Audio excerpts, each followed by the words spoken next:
ಇದು ಒಂದು ಯಾವ ರೀತಿಯಾದ ಮಂತ್ರ ಆಗಿದೆ ಅಂದರೆ, ಒಂದು ವೇಳೆ ಇದನ್ನು ನೀವೇನಾದರೂ ಮನಸ್ಸಿನಲ್ಲಿಯೇ ಜಪ ಮಾಡಿದ್ರೆ ಇಲ್ಲಿ ನಿಮ್ಮ ಎಲ್ಲ ಸಂಕಟಗಳು ದೂರ ಆಗುತ್ತವೆ.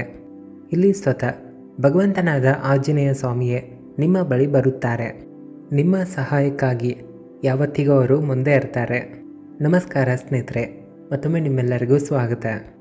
ಸ್ನೇಹಿತರೆ, ಇಂದು ನಾವು ನಿಮಗೆ ಆಂಜನೇಯ ಸ್ವಾಮಿಯ ಎಲ್ಲಕ್ಕಿಂತ ಪ್ರಿಯವಾದ ಮಂತ್ರ ಶ್ರೀರಾಮರ ಸರಿಯಾದ ಉಚ್ಚಾರಣೆ ಮಾಡುವುದರ ಬಗ್ಗೆ ಮತ್ತು ಹೇಗೆ ನೀವು 3 ಬಾರಿ ರಾಮ ಅಂತ ಹೇಳಬೇಕು ಇದರ ಬಗ್ಗೆ ಸಂಪೂರ್ಣವಾಗಿ ವಿಸ್ತಾರವಾಗಿ ತಿಳಿಸ್ತೀವಿ. ಇದರಿಂದ ಆಂಜನೇಯ ಸ್ವಾಮಿಯ ಆಶೀರ್ವಾದ ಮತ್ತು ಅವರ ಕೃಪೆ ಆದಷ್ಟು ಬೇಗನೆ ನಿಮಗೆ ಸಿಗುತ್ತದೆ. ಯಾಕಂದರೆ ಸ್ನೇಹಿತರೆ, ಇಲ್ಲಿ ನಾವು ನಿಮಗೆ ಭಗವಂತನಾದ ಶ್ರೀರಾಮರ ಯಾವ ಒಂದು ಮಂತ್ರವನ್ನು ತಿಳಿಸ್ತಾ ಇದ್ದೀವೋ ಅದು ಒಂದು ಯಾವ ರೀತಿಯಾದ ಮಂತ್ರ ಆಗಿದೆ ಅಂದರೆ, ಇದನ್ನು ಕೇವಲ ಮನಸ್ಸಿನಲ್ಲಿ ಜಪ ಮಾಡಿದ್ರೂ ಕೂಡ ಆಂಜನೇಯ ಸ್ವಾಮಿ ಆ ವ್ಯಕ್ತಿಯ ಎಲ್ಲ ಕಷ್ಟಗಳನ್ನು ದೂರ ಮಾಡುತ್ತಾರೆ. ಸ್ನೇಹಿತರೆ, ಇಲ್ಲಿ ಭಗವಂತನಾದ ಶ್ರೀರಾಮರ ನಾಮದಲ್ಲಿಯೇ ಎಷ್ಟು ಶಕ್ತಿ ಇದೆ ಅಂದರೆ, ಇದನ್ನು ಕೇವಲ ಸ್ಮರಿಸಿದರೂ ಕೂಡ ಸ್ವತಃ ಯಮರಾಜರು ಕೂಡ ನಿಮ್ಮ ಮುಂದೆ ಬಂದು ಶರಣಾಗುತ್ತಾರೆ. ಯಾಕಂದರೆ ಕೇವಲ ಈ ಮಂತ್ರವನ್ನು ಜಪ ಮಾಡಿದ್ರೆ ಭಗವಂತನಾದ ಶ್ರೀರಾಮರು ನಿಮ್ಮ ಹತ್ತಿರದಲ್ಲಿ ಇರ್ತಾರೆ. ಎಲ್ಲಿ ಭಗವಂತನಾದ ಶ್ರೀರಾಮರ ನಾಮ ಜಪ ಇರುತ್ತದೆಯೋ ಅಲ್ಲಿ ಸ್ವತಃ ಆಂಜನೇಯ ಸ್ವಾಮಿಯೇ ಇರ್ತಾರೆ. ಹಾಗಾಗಿ ಇಂದಿನ ಈ ವಿಡಿಯೋದಲ್ಲಿ ನಾವು ನಿಮಗೆ ಭಗವಂತನಾದ ಶ್ರೀರಾಮರ ನಾಮ ಜಪದ ಚಮತ್ಕಾರಿಕ ಲಾಭವನ್ನು ಹೇಗೆ ಪಡೆದುಕೊಳ್ಳೋದಂತ ತಿಳಿಸ್ಕೊಡ್ತೀವಿ. ಇಲ್ಲಿ ನಿಮ್ಮ ಜೀವನದಲ್ಲಿರುವಂಥ ತುಂಬ ದೊಡ್ಡದಾಗಿರುವ ಕಷ್ಟ ತೊಂದರೆಯನ್ನು ನೀವು ಸುಲಭವಾಗಿ ದೂರ ಮಾಡಿಕೊಳ್ಳುವಿರಿ. ಹೌದು ಸ್ನೇಹಿತರೆ, ಇಲ್ಲಿ ಕೇವಲ 1 ನಿಮಿಷ ಭಗವಂತನಾದ ಶ್ರೀರಾಮರ ಈ ನಾಮ ಜಪವನ್ನು ನಾವು ತಿಳಿಸಿದ ಹಾಗೆ ನೀವು ಜಪ ಮಾಡಬೇಕು.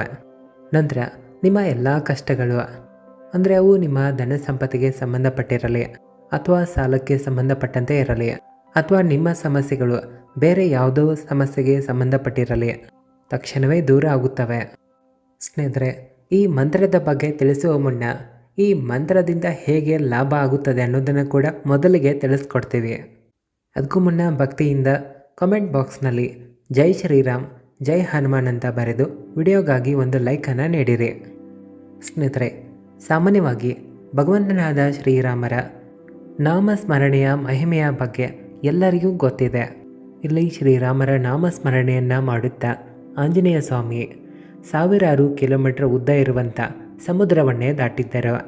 ಶ್ರೀರಾಮರ ನಾಮ ಜಪದ ಕಾರಣದಿಂದಲೇ ಆಂಜನೇಯ ಸ್ವಾಮಿಗೆ ತಮ್ಮ ಶಕ್ತಿಗಳ ಪರಿಚಯ ಆಗಿತ್ತು. ಇಲ್ಲಿ ಭಗವಂತನಾದ ಶ್ರೀರಾಮರ ಹೆಸರಿನ ಮಹಿಮೆಯ ಕಾರಣದಿಂದ ಕಲ್ಲು ಬಂಡೆಗಳು ಕೂಡ ನೀರಿನಲ್ಲಿ ತೇಲಾಡಲು ಶುರು ಮಾಡಿದ್ದವು. ಹೌದು ಸ್ನೇಹಿತರೆ, ಇದು ಶ್ರೀರಾಮರ ಹೆಸರಿನ ಚಮತ್ಕಾರವೇ ಆಗಿತ್ತು. ಇಲ್ಲಿ ರ, ಅ ಮತ್ತು ಮ ಈ 3 ಅಕ್ಷರಗಳು ಸೇರಿದಾಗ ರಾಮ ಅನ್ನೋ ಶಬ್ದ ಬರುತ್ತದೆ. ಇದುವೇ ರಾಮ ರಸಾಯನ ಆಗಿದೆ. ರ ಅಗ್ರಿವಾಚಕ ಆಗಿದೆ. ಅ ಅನ್ನುವುದು ಬೀಜ ಮಂತ್ರ ಆಗಿದೆ. ಮ ಪದದ ಅರ್ಥ ಜ್ಞಾನ ಆಗಿದೆ.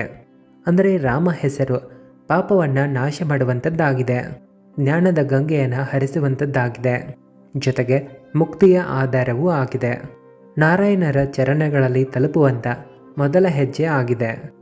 ರಾಮ ಶಬ್ದದ ಅರ್ಥ ಪಾಪಗಳನ್ನು ನಾಶ ಮಾಡುವುದು ಅಂತ ಆಗಿದೆ. ರಾಮನ ಹೆಸರು ಮನೋಹರವಾಗಿದೆ. ಇದುವೇ ವ್ಯಕ್ತಿಯ ಆಸರೆ ಆಗಿದೆ.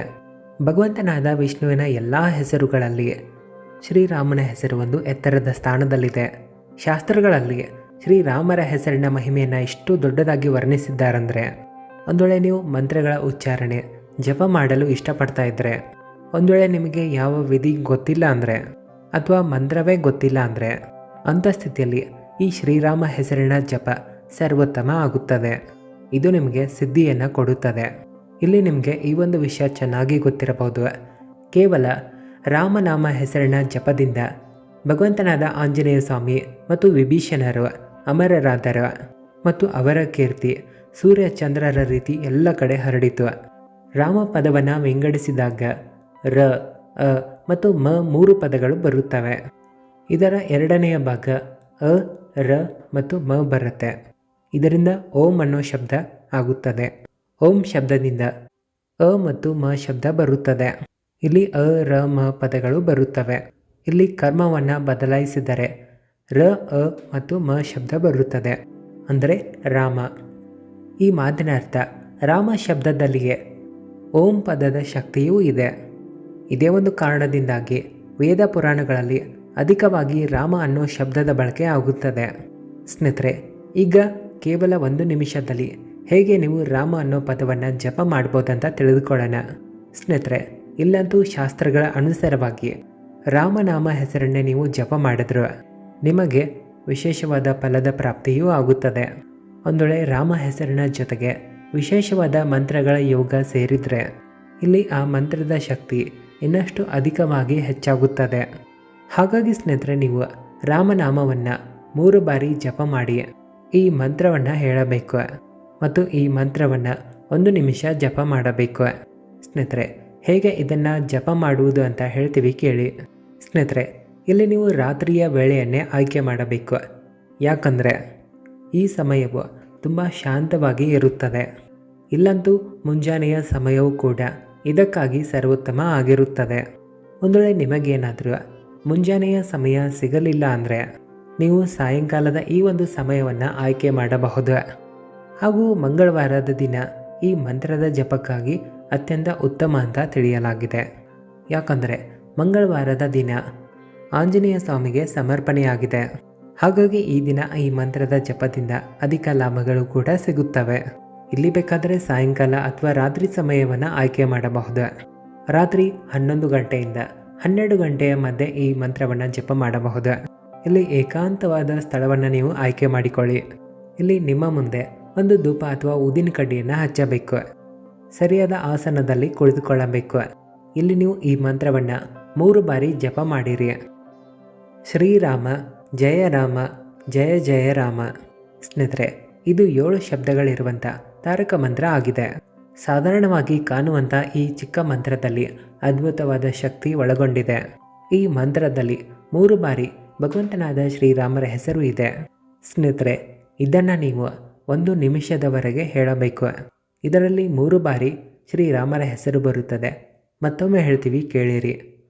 ಶ್ರೀರಾಮ ಜಯ ರಾಮ ಜಯ ಜಯ ರಾಮ. ಸ್ನೇಹಿತರೆ, ಇದನ್ನು ನೀವು 1 ನಿಮಿಷದವರೆಗೆ ಜಪ ಮಾಡಿ ಮನಸ್ಸಿನಲ್ಲಿ ಜಪ ಮಾಡಿ ನೋಡಿರಿ. ಆಗಲೇ ಚಮತ್ಕಾರವನ್ನು ನೋಡ್ತೀರಾ. ನಿಮ್ಮ ಎಲ್ಲ ಪ್ರಕಾರದ ಸಮಸ್ಯೆಗಳು ಅಡಚಣೆಗಳು ದೂರ ಆಗಲು ಶುರುವಾಗುತ್ತವೆ. ಸಾಧ್ಯವಾದರೆ ಪ್ರತಿದಿನ ಕೇವಲ 1 ನಿಮಿಷ ಈ ಮಂತ್ರವನ್ನು ಜಪ ಮಾಡಿರಿ.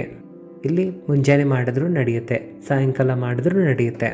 ಒಂದು ವೇಳೆ ಈ ರೀತಿ ನೀವು ಪ್ರತಿದಿನ ಜಪ ಮಾಡ್ತಾ ಹೋದರೆ ಇಲ್ಲಿ ನಿಮ್ಮ ಪ್ರತಿದಿನಗಳು ನಿಮ್ಮ ಅನುಸಾರವಾಗಿಯೇ ಚೆನ್ನಾಗಿ ನಡೆಯುತ್ತವೆ.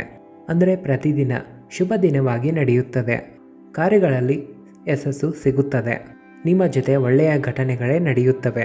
ಇವೆಲ್ಲವೂ ಈ ಮಂತ್ರದ ಪ್ರಭಾವವೇ ಆಗಿರುತ್ತವೆ. ಯಶಸ್ವಿ ಮೆಟ್ಟಲುಗಳನ್ನು ನೀವು ಈ ಮಂತ್ರದ ಪ್ರಭಾವದಿಂದ ಏರಲು ಶುರು ಮಾಡ್ತೀರಾ. ಈ ಮಾಹಿತಿಯ ಬಗ್ಗೆ ನಿಮ್ಮ ಅನಿಸಿಕೆಯನ್ನು ಕಾಮೆಂಟ್ ಬಾಕ್ಸ್ನಲ್ಲಿ ಬರೆದು ನಮಗೆ ತಿಳಿಸಿರಿ. ಧನ್ಯವಾದಗಳು. ಜೈ ಶ್ರೀರಾಮ್, ಜೈ ಹನುಮಾನ್.